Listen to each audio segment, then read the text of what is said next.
Hello and welcome to Gin with Gwyn. This is where I talk about marketing, data and philosophy. I'm Oliver Gwyn and I give my off-the-cuff thoughts every week, so please feel free to subscribe and join the newsletter.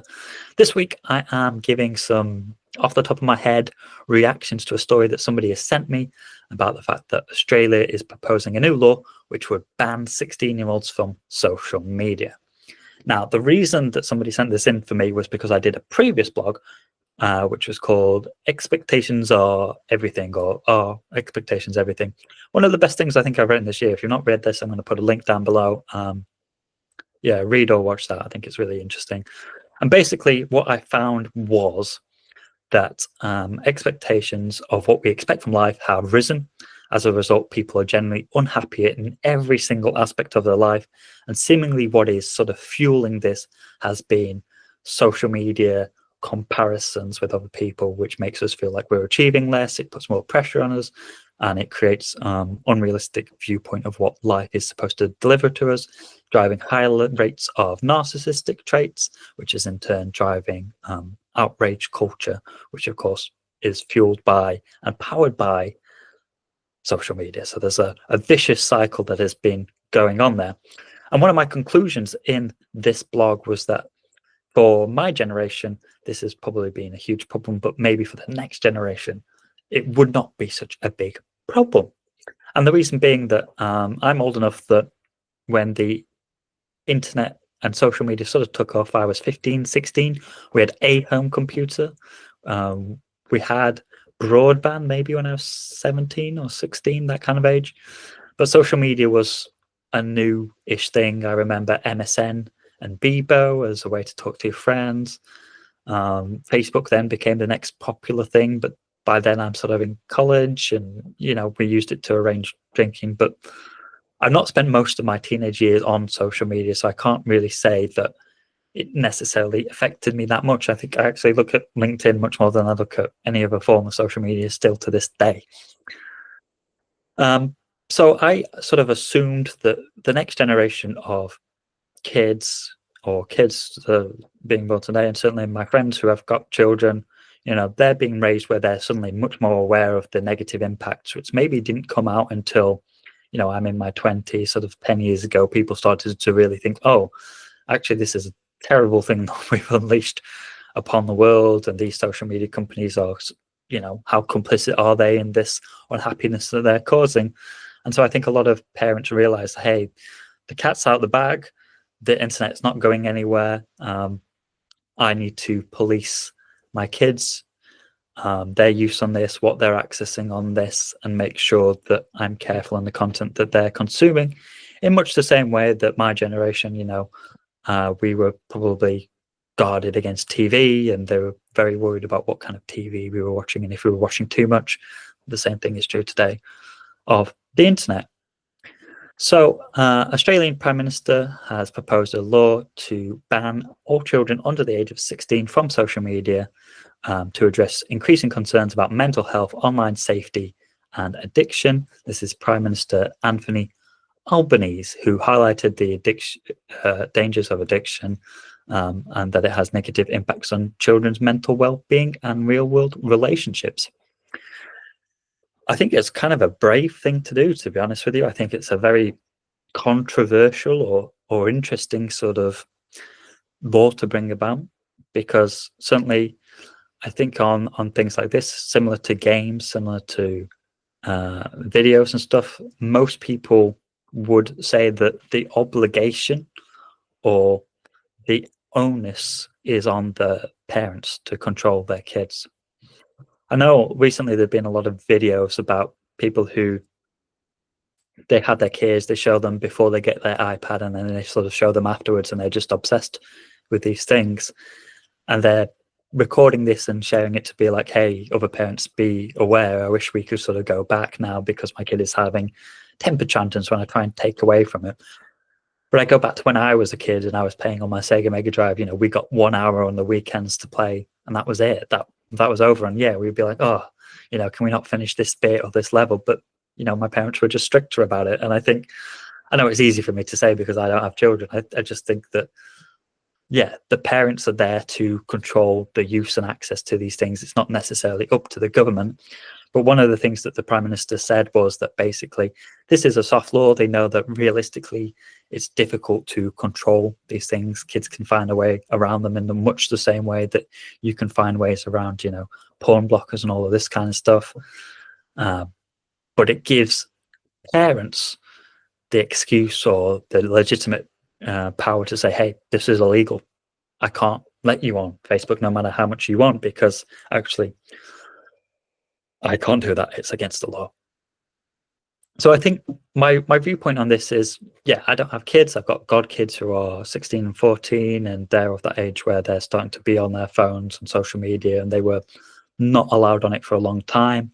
And now their parents are sort of helping them a little bit more navigate that world and setting expectations with them that, hey, what you see on there is not necessarily real. It's kind of like a TV show. The way that people act with you might be differently to how they'd act with you online. They're less concerned about the whole stranger danger kind of aspect to it, but there's still, some part of it. Mostly teaching them like, hey, you might get an email from the road minister of Nigeria telling you you've got 8 million quid and don't believe that kind of thing. So they're going through that with their kids at the moment. And at the moment, it's certainly that they've got access to their devices. And when they come across these situations, even when they themselves are coming across this situation, they're kind of sharing it with the kid at this point and saying, oh, look, I got this email and this is actually a scam, or this person messaged me and this is unusual because in real life they're like this. So I think that's maybe the right way to approach that, to introduce somebody and share real life examples, and then people can be aware in much the same way that you introduce people to alcohol. You have a little wine or beer at the table when they're a little bit too young for that, and it introduces them to the concept that you have to be responsible and don't drink too much. And if you do drink too much, how do you handle it? Okay, this is how you drink some water and eat something and all that kind of stuff. So I do think that the onus is on parents to look at social media and be responsible for their kids being on there, and understanding maybe now that there is a law that, hey, this is an addictive thing. It is something that is potentially harmful to your kids, and you need to control it in the same way that you would control any other substance. So let's just have a quick look at social media and see how negative are the impacts on this. There's research done by Pew Research. That's a fun name for a research company. And it found that 1/3 of teens were reporting that they were using platforms like YouTube and TikTok almost constantly. About 16% on TikTok, that frequency, and a similar percentage of Snapchat. This frequency is linked with the perception that among 36% of teens that they spend too much time on social media, especially among teen girls, 41% of whom report that feeling.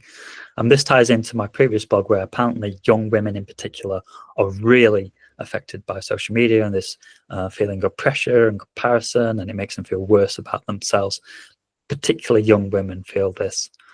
On the negative impact on adolescents, so about 23% of teens say that social media use often makes them feel worse about their lives.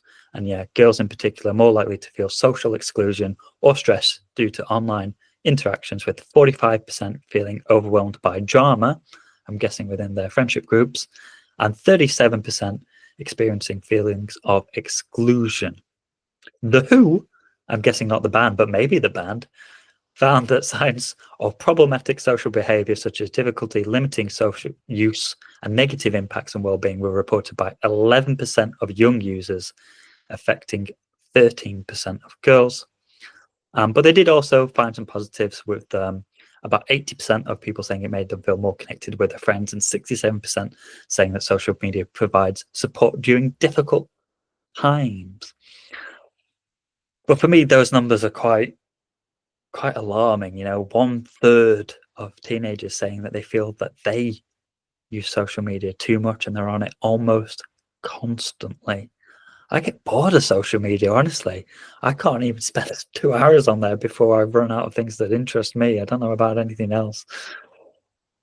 So I can't imagine being on there almost constantly, honestly. But yeah, it highlights that this is a highly addictive thing that we're giving to young people. and that a lot of the content on there is not necessarily helpful or useful or educational for them.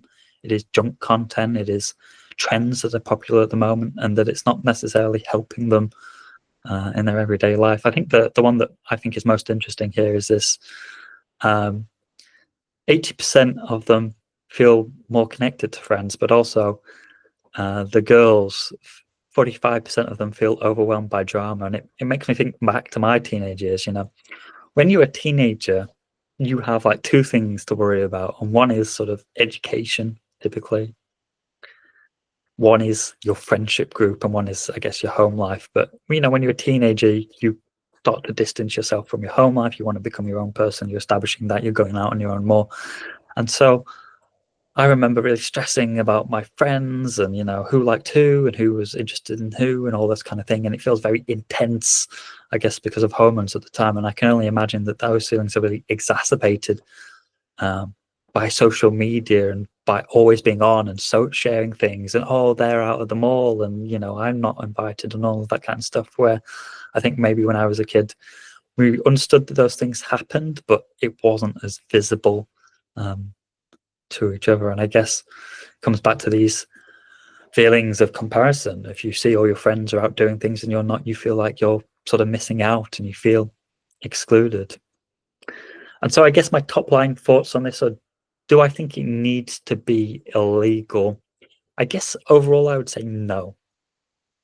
For me, the onus is on the parents to limit social media exposure and to limit access to these things.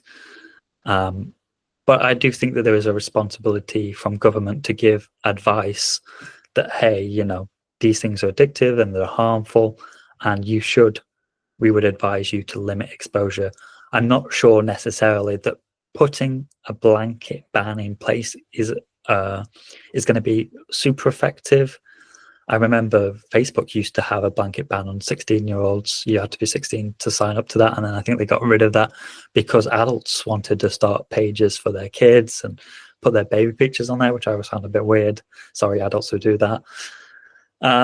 So I think that people will be able to find a way around that. I'm not sure it's necessarily the most effective way of limiting social media access. I'm always a believer in personal choice and personal autonomy. But then again, not everybody has good parents who are going to take the time to protect their kids. Sometimes it's like, oh, hey, just give you a screen and get you out my hair for an hour or two. Certainly that's the case for a lot of parents who are busy and stressed and dealing with their own things, and I can appreciate that and understand that. So maybe a blanket ban and making it illegal would have that positive effect. Only time will tell, because the flip side of this is, and I think this is true of me, so I am a kid. I'm only allowed to play video games for 1 hour on the weekends, and that's it, literally.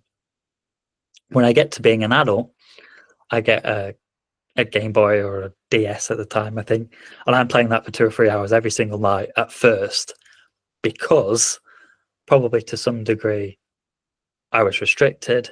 This new thing comes in and I've not got that level of self-control to limit myself. I'm just like, oh, I never got to do this. And so suddenly I'm getting that dopamine hit from playing the game.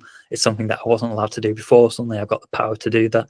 And so probably I overindulged a little bit at the beginning when I first got access to that games.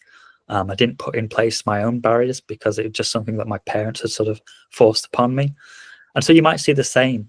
You might find that, okay, kids are older and so they're wise and they can restrict their limits on that when they get to 16, but maybe at 16 to 18, that's still a very dangerous age. They're going to be really addicted to it because they've not had a steady approach, or they've not had sort of a catered introduction to this. It's just like, suddenly you hit 18, you can drink as much as you want and you go get really, really drunk.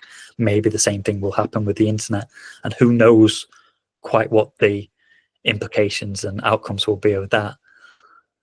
I guess only time will tell. These have been my off-the-cuff thoughts. Now, if you've got kids, I'm really interested to know what your thoughts are on this. Do you see negative impacts on your kids using social media? Do you restrict them? Do you agree with me? Or do you think that actually making it illegal will be a good thing? Or is that actually stepping on your personal freedom to choose what's right for your children and for themselves? Let me know in the comments below. Thanks very much for watching.